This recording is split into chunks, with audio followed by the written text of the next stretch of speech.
Okay, so here I've got, well, that's an interesting chimney flashing.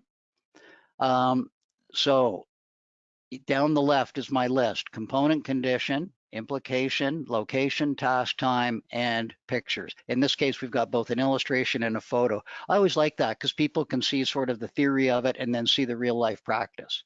So sloped roof flashing, chimney flashings, missing, etc. You can read it. It's just a few words, just a few words. But the story is told. The client gets it.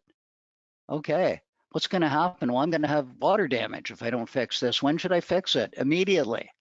We don't write specifications. We don't tell them how to do it. We don't tell them to let those counter flashings into the mortar joints and add a reglet. Not a chance. Keep it simple, keep it brief.